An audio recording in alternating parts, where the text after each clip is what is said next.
알코올성 간질환의 원인, 증상 및 치료법.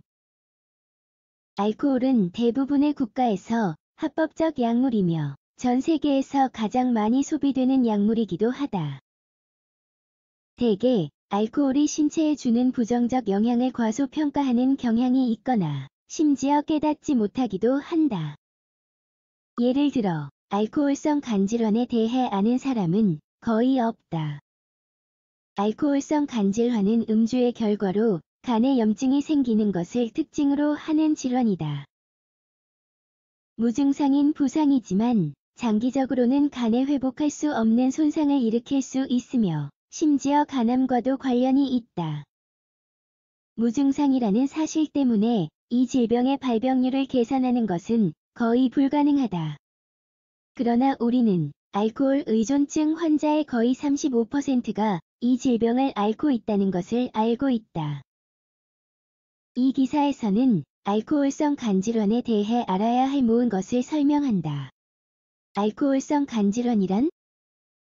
앞서 언급한 것과 같이 알코올성 간질환은 간의 염증으로 이루어진다. 보통 지속적으로 매일 알코올을 섭취하는 것으로 인해 발생한다. 알코올 습관을 중지하지 않는다면 이 염증은 간의 손상을 유발하여 돌이킬 수 없는 상태로 만들 것이다.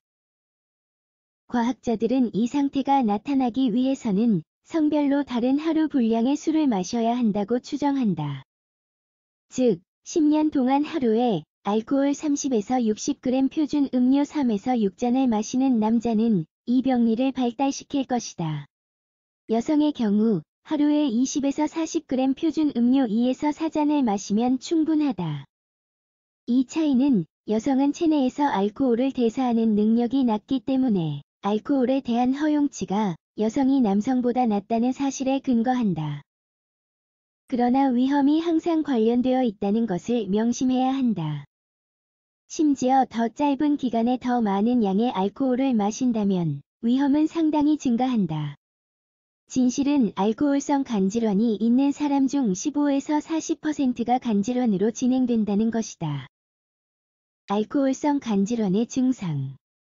알코올성 간질환은 간에 영향을 미치는 정도에 따라 증상이 나타날 수도, 나타나지 않을 수도 있다.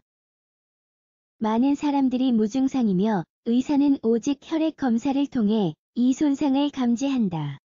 그러나 질병의 증상이 나타났을 경우 황달이 자주 발생한다.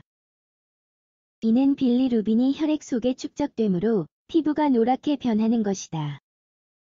다른 일반적인 증상으로는 메스꺼움과 구토 또는 식욕 부진이 있다. 이는 이 질병을 앓는 사람들이 종종 영양실조를 겪는다는 것을 의미한다. 또한 알코올 그 자체가 식욕을 감소시켜 두 요인이 서로 원인이 되게 한다. 또 다른 일반적인 증상은 힘없음과 피로감이다. 문제는 알코올성 간질환이 진행됨에 따라 간 부전을 일으킬 수 있다는 것이다. 또한 간 지방증, 간 경화증 및 간암 발병 위험 증가와도 관련이 있다. 알코올성 간질환의 진단. 이 질환을 진단하려면 의사가 환자의 일일 알코올 섭취량을 정확하게 알아야 한다. 또한 일반적으로 혈액 검사, 간 초음파 검사 또는 기타 영상 검사와 같은 다양한 검사를 수행한다. 치료는 주로 음주를 중단하는 것으로 구성된다. 이것이 충분하지 않다면 일부 경우 의사는 염증을 줄이기 위해 코르티코스테로이드를 권장하거나 심지어 필요한 경우 간 이식을 제한할 수도 있다. 알코올은 매우 해로운 약물이다. 명심해야 할 것은 알코올이 신체에 매우 해로운 약물이라는 것이다. 게다가 알코올 섭취가 사회적으로 허용되기 때문에 그 효과를 경시하는 경향이 있다. 그러나 알코올성 간질환과 같은 질환을 예방하기 위해 노력해야 한다. 이를 위해서는 음주 시 적당량을 마셔야 한다. 또한 C형 간염이 있는 경우 음주가 더욱 심각한 간질환, 발병 위험도를 증가시킨다는 것을 기억하라.